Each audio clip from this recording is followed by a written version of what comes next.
Basics, episode number 29. I'm Patrick. And I'm Robert. Hosting for this episode is provided by Gameology, Australia's largest gaming warehouse. Thank you. Today we're talking about each episode we'll try and talk about a board game and a card game. Yep. So today we're talking about Milton Bradley and a story that you did. Yes, It's very funny story. Yeah. I thought I would write up and read out. Yeah, you read it to us earlier today and it was really good. I thought I need to do that. And it's only a story from a game that we've played, and it's a funny story. And today you're going to be doing all the editing. So I'm just leaving it to you. I'm sitting on the easy side of the screen today. So have you had a good week? You had sports day yesterday. That was a bit of fun at school. Still tired from that. And I'm slowly getting over this cold, although I think Mika might have it. And, so first we're going to talk about Milton Bradley. So, the Milton Bradley Company was an American board game manufacturer established by Milton Bradley in Springfield, Massachusetts. In 1860 and 1920, it absorbed the game production of McLaughlin Brothers, formerly the largest game manufacturer in the United States. Yeah. Milton Bradley. This is off of Wikipedia, by the way. This is in history now. Yep. Milton Bradley found success making board games.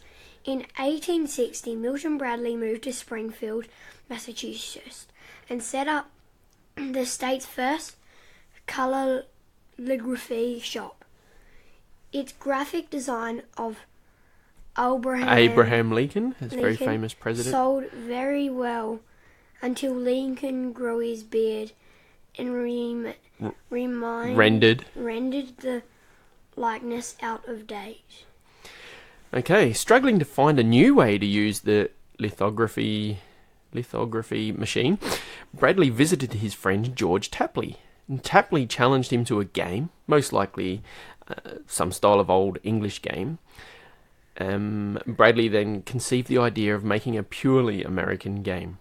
He created the checkered game of life, which had players move along a track from infancy to happy old age, like the game of life that we know, in which the point was to avoid ruin and reach happy old age. Squares were labelled with moral positions from honour and bravery to disgrace and ruin. Players used a spinner instead of dice because of the negative association with gambling, and that's back in 1860, so that's unbelievable. Then by spring of 1861, over 45,000 copies of the checkered game of life had been sold. That's huge back then. Bradley became convinced that board games were his company's future. When the Civil War broke out in early 1861, Milton Bradley temporarily gave up making board games and tried to make new weaponry.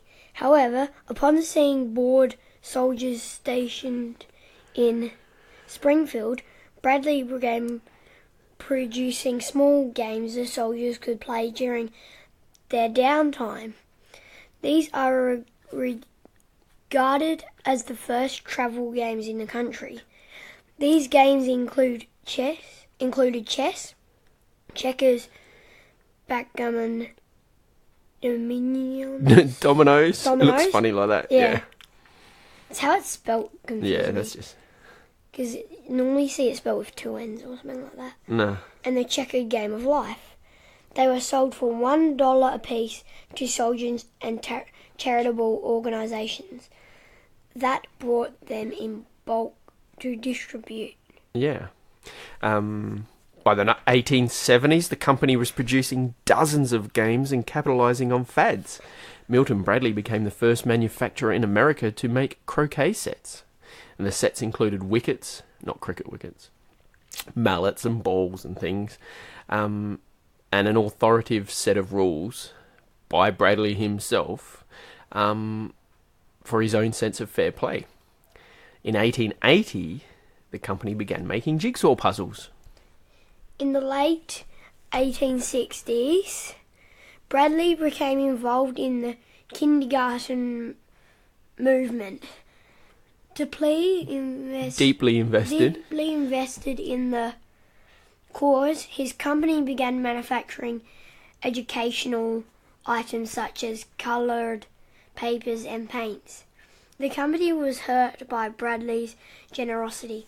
He gave these materials away free of charge, which cost them, due to the recession of the late 1870s. His investors told him either his kindergarten work must go or they would go. Bradley chose to keep his kindergarten work. His friend George Tapley bought the interest of lost investors and took over as president of the Milton Bradley Company. The Milton Bradley Company took a new direction in 1869 after Milton Bradley went to hear a lecture about the kindergarten movement by early educational pioneer Elizabeth Peabody. Yep. Peabody promoted the philosophy of a German scholar, Froebel. Yep. Froebel stated that through education, children learn and develop through creative activities.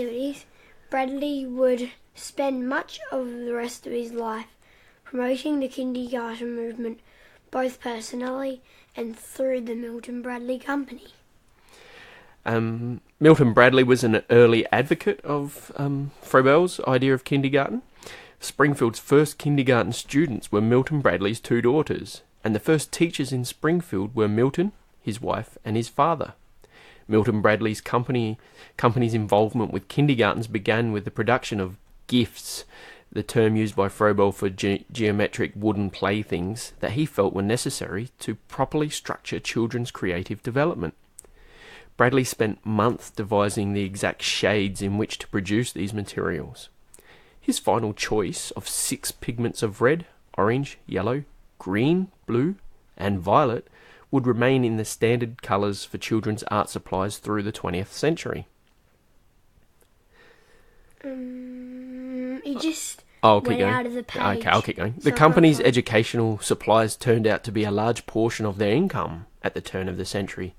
They produced supplies any grade school teacher could use, such as toy money, multiplication sticks, and movable clock dials.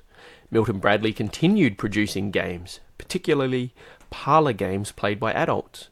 They produced Visit to the Gypsies, Word Gardening, Happy Days in Old New England, and Fortune Telling. They also created jigsaw puzzles of wrecked vehicles, which were popular among the young boys. When Milton Bradley died in 1911, the company was passed to Robert Ellis. Yeah, Ellis, who passed it to Bradley's son-in-law, Robert Ingersoll, who eventually passed it to George Tapley's son, William. In 1920, Bradley bought out McLaughlin Brothers, which went out of business after John McLaughlin's death. Milton Bradley began to decline in the 1920s and fell dramatically in the 1930s during the Depression. Fewer people were spending money on board games. The company kept losing money until 1940, when they sunk too low and banks demanded payment on loans. Desperate to avoid bankruptcy, the board of directors persuaded James J. Shea, a Springfield businessman, to take over presidency of the company. Shea immediately moved to decrease the company's debt. Yeah, it looks funny, debt. Yeah.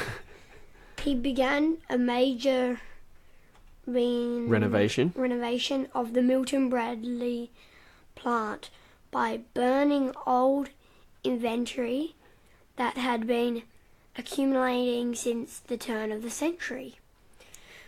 With the outbreak of World War II, Milton Bradley started producing a universal joint created by Shay. used on the landing gear of fighter planes.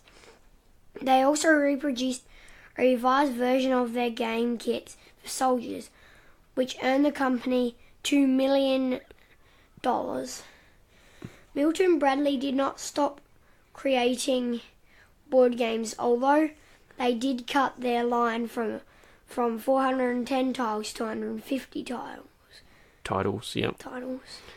New games were introduced during this time, such as the Patriotic, Game of the State, Chutes and Ladders, and Candyland. Yeah, so they're two popular games that people know. We probably know as Snakes and Ladders.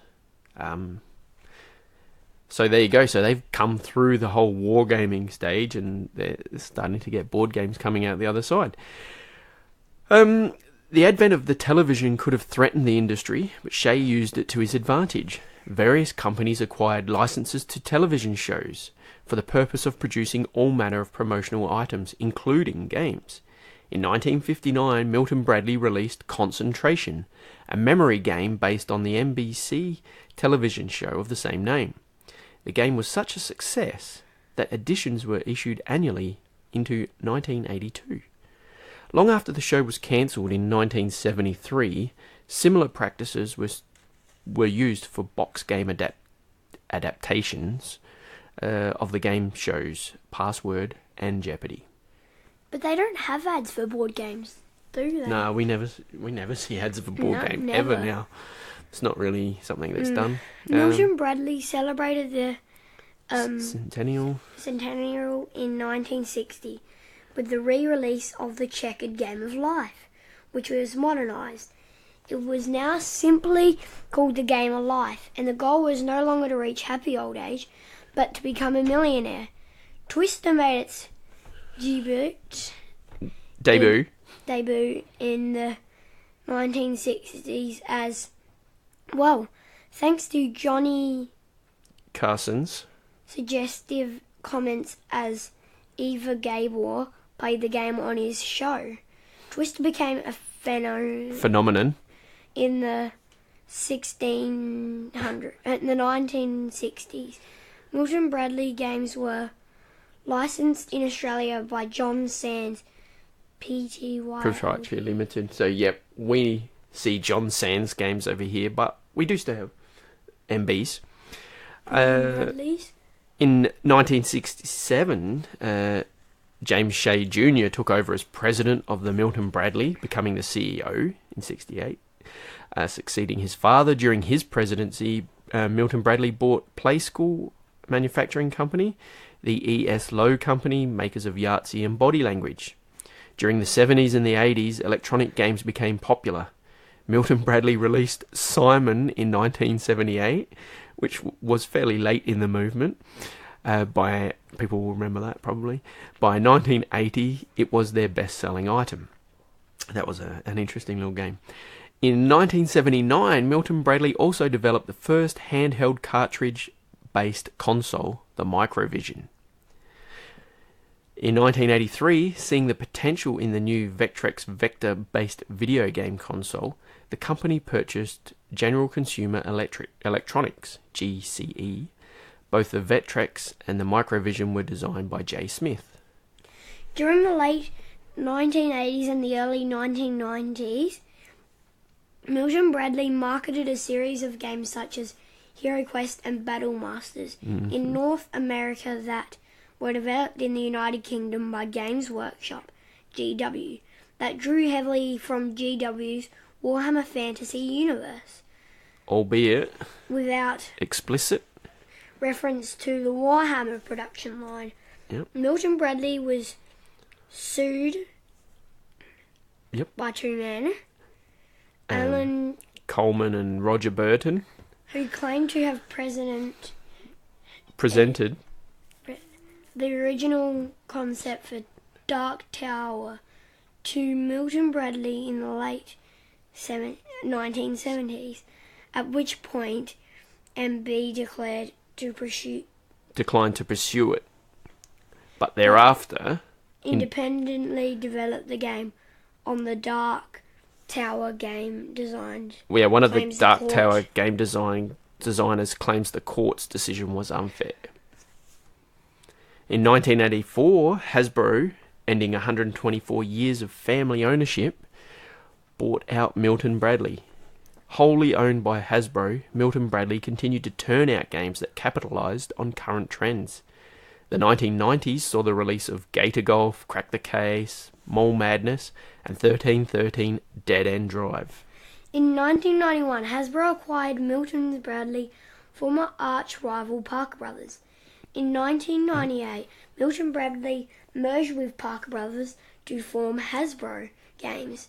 After the consolidation, Milton Bradley and Parker Brothers turned into brands of Hasbro before being both dropped in 2009 in favour of the parent company's name.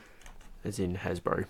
I think that's really interesting. There's a lot of games there that I know growing up, and it's interesting. I would never have thought that they were around in the 1860s making games, because you see the games, especially if you go into Kmart, Big W, Coles. There's a lot of games. You see all those games.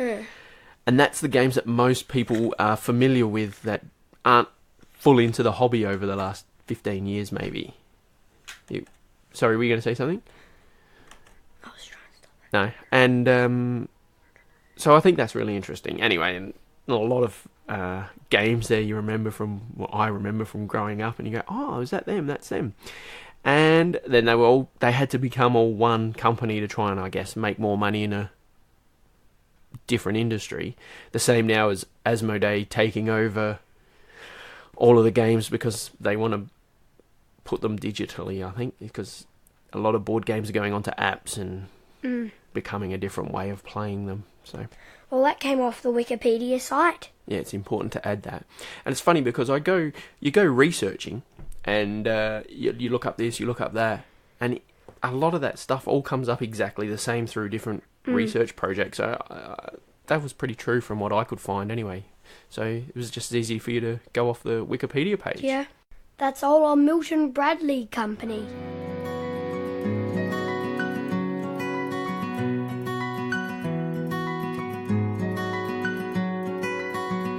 Okay, so now we're going to talk about your Dead of Winter story. Okay. So, just to set the scene, a couple of weeks ago, we went away for the weekend. It was fun.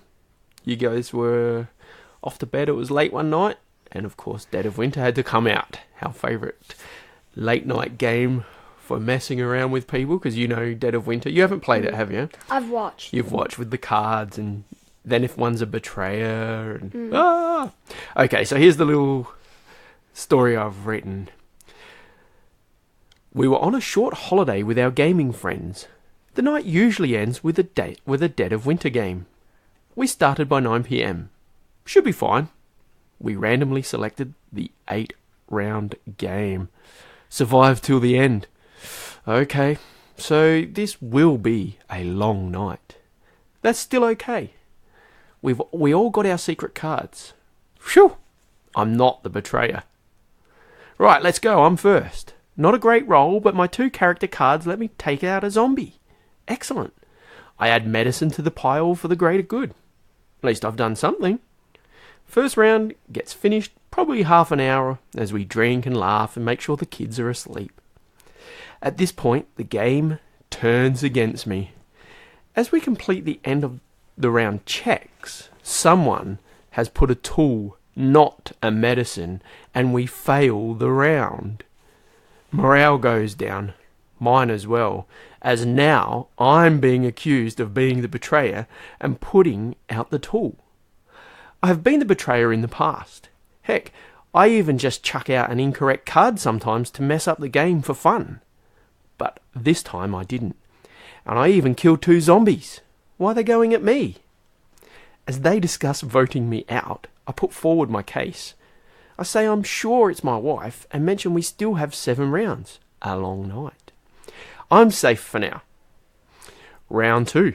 I move first player to my left and I'll go last. So My turn 30 minutes ago, and now I've got to wait till the round goes. I take a book and read for a while. I can't do anything. They have it in their heads it's me. By the time I have my turn, it's nearly been 1 hour since I last did anything in the game. To make things better... Just to pause you there, does that even include, like, passing the player token to the next person? Yeah. So an hour... Oh, no, that I did that, and I rolled dice, so but not that an hour was ago. no movement or actions or you can keep anything. going with your story. Thank you. To make things better, I rolled 2 1s and a 2. Great. I can't do anything but barricade. Plus, no one has put anything out to beat the round goal. So we all need to be back at the colony. Well, I kill a zombie, and I have 3 barricades to put out in the colony. Oh, where shall I put them? I make my final decision, and since I didn't put them exactly where the others wanted, mainly because I had sat around and done nothing for ages, I wanted to put them where I chose, not thinking it really matters. The next words I hear are, calling a vote. What? I reply. Don't, it's too soon. Bad luck, they vote. I'm out on my own in this dangerous place. It's going to be hard, and now I'm cranky. The betrayer has sucked you in, and I know who it is, I say. Round 3. My roll delivers me the best numbers I've had, but... No, round 3, my roll delivers me not the best numbers, but enough now that I'm all alone, I can do something. Characters are dying. The morale has dropped very low very quickly. We are done for, and it's not even the end of round 3 out of 8. My turn. Still fuming, I turn my character action on my wife. Great! Another wound. She loses a character. Shortly after, the round ends and the game is over. We lose. All morale 0. You pain in the butt, my wife calls out to me. Why did you do that? I was the betrayer and I needed to end with 4 characters. All of a sudden my suspicions are confirmed and suddenly I feel much happier. Who says revenge can't be fun? I was so frustrated that day. They just were like, oh, it's you. And I was like, it's not me. And they just would not ease up on it being me. So I was so mad, I'm like, right, what can I do? I like that story. What can I do? I don't care. I'm just going to kill one of your characters, Nick. I don't care if it does nothing for the game, but I'm just so annoyed that you did that. But I was pretty sure she was the betrayer, and she was. So, bit of fun. That was fun. If you listen to this, we would like to hear your thoughts. I would like to hear their thoughts on your story. Oh, really? We would like to hear some other people's stories, actually. Yeah. That would be good. I'd like to But have it would some be fun good stories. to hear what people think of your story. It's a really good story. No, it's not that great. Yeah, I really liked it when we listened to it. So there you go. So anyone, stories, please send them in to us, and we could read it out. Because you're always playing games, and there's always a story of some sort, isn't there?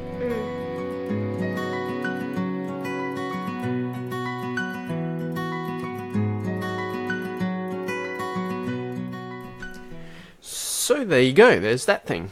And Patrick did just ask a quick question, and when you get voted out of the colony, there's the base colony, and then there's the streets, the wild streets. You're booted out onto the wild streets, Patrick. You're just moving from old school building to hospital. You got it? So there you go. Okay, we've played a few games in the last week. What have we played?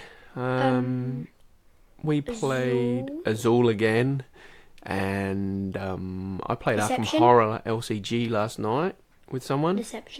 Deception, you really like that game? I was the murderer and I got away with it. And I thought it was you. Yeah, you that said bat. mine the first time. I said bat and dirt, but it was ice skate and tattoo. And someone said ice skate and dirt. Yeah, so I did all right there. I was lucky. And what was the other game we played? We played. You didn't play this one, Game of Thrones, Catan, just because we haven't played it for so long. New series of Game of Thrones coming out soon, so we thought, hey, let's play that.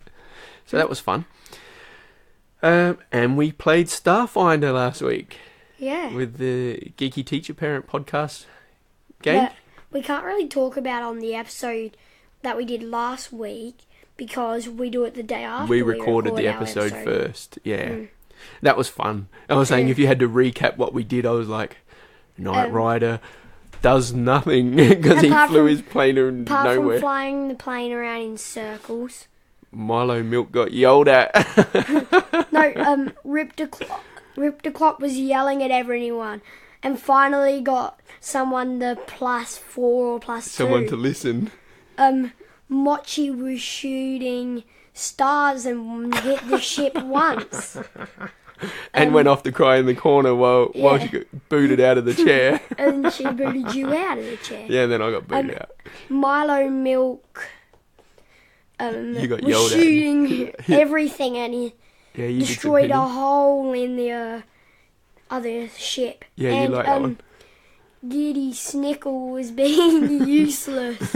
Although he did get us some information. Yeah, about how much health it had. Yeah. And he said something like 3 or 4 times. Yeah, how much health you've got. No, but something else. Yeah, well, actually, he gave us the information. Yeah. This character was able to tell that we needed to fly in behind the ship because it had no guns operable back there. So that did actually save us. So that was a lot of fun. We really enjoyed that. Really fly behind. We just stayed there because they couldn't turn the gun. The only problem is I've got to get this Discord to work every time we turn it on. So anyway, just as a little update for anyone interested in our little Starfinder adventure, we are having so much fun with. And what else was there? You were just going to say a couple of solo games you enjoy playing? Yeah, I really enjoy doing Australia. Yeah. Scythe's a good one. one. Yeah, because we played Scythe the other day that's too. That's a really good game to play with like 2 or more. Yeah. But it's really good with solo. 2. But solo. Yeah, you like doing that, don't you? Yeah, what else is there? You play Battleship on your own solo. Yeah. You enjoy that. And also Test Match. Ah, yeah. The card game's a really good one to do solo. I'd really like to see you play a couple of games solo. One, you could play Harry Potter deck building as a solo player easily. You just go from one side. 1 minute you're me or Hermione, and 1 minute you're Harry Potter. No, it's actually 1 to 4, I think. Yeah, so you could play one character or you could play 2 characters. It's like Gloomhaven. I'd really like to see you do that. Gloomhaven, I would really like to see you play solo. No, I would because... Oh, yeah, because there's way less monsters and stuff. You just play 2 characters, so you'd be like me and you. No, but for solo, there's actually less characters than 2 or 3 or 4. Yeah, because you only have 2 characters. No, so the game's actually quicker. Less monsters, I think. Yeah, less monsters, yeah. Because the game's quicker. So I would like to see you do that. Maybe before the end of the year, I should make that your challenge. You play one game, even if it's one we've already played, just to see how it feels. Because I haven't even played it solo. Like, we could start our own campaign solo, and like, if I don't get the time, you can do it. That one solo that I didn't get to do. Yeah, you could totally do that. Like, except we just take turns of which ones we haven't done solo. And there was one other game I thought... Because we'll probably get more done than what we've gotten done with 3 people, because that's Was your hard. Treasure Mountain solo? Yeah, we got the expansion that we got makes it solo, but it's sort of hard to do that. You haven't gotten around to doing that yet, have you? Yeah, because you got to work out the expansion rules. Well, when we did Scythe, I wanted to be the green ones, because that's my favourite colour.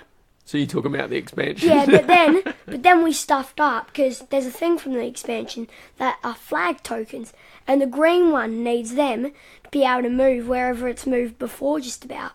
Oh, yeah, but we knew where you'd move because you kept going to all the encounter ones. That's where my leader had gone, so I just went to them with my mechs.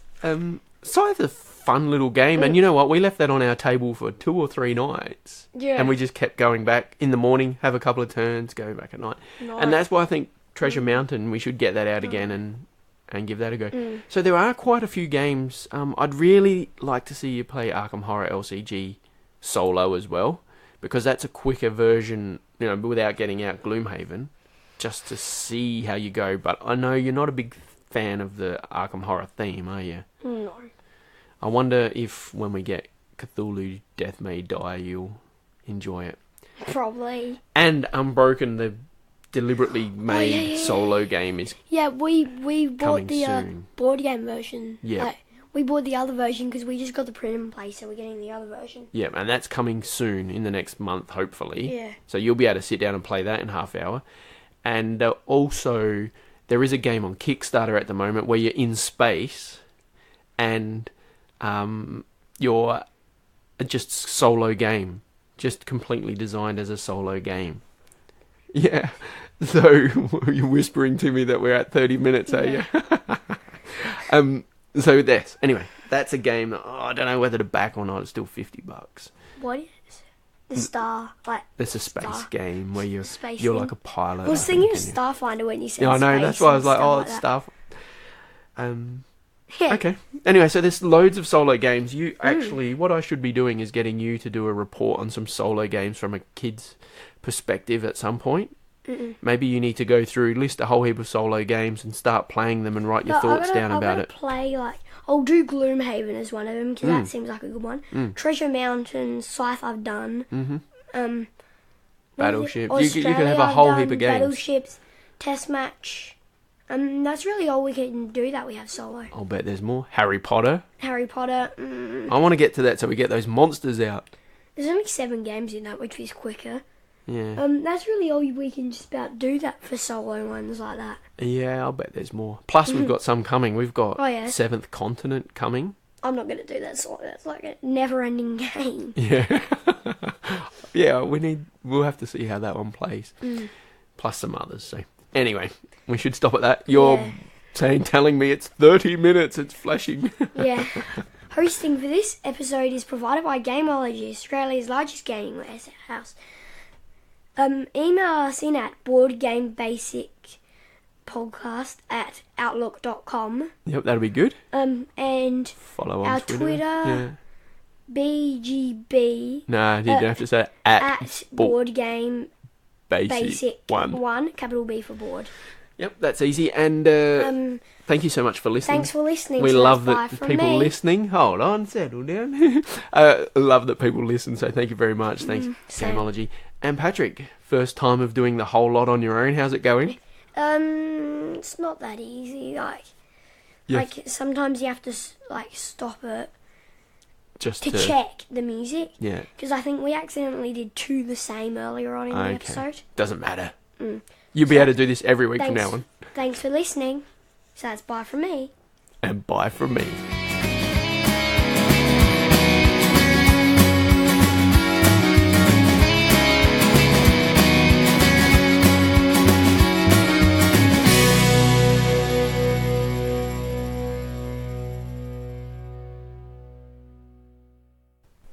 So, we might be getting some rain in the next couple of days. There is even some cloud out there.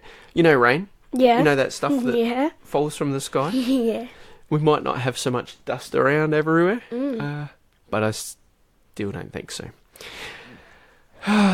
Another week. Anything else? No. What has 4 wheels and flies?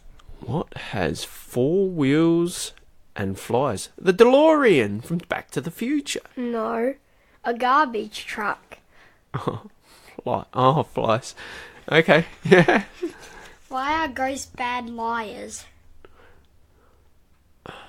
Because they're laying down liars? I don't know. Because you can see right through them.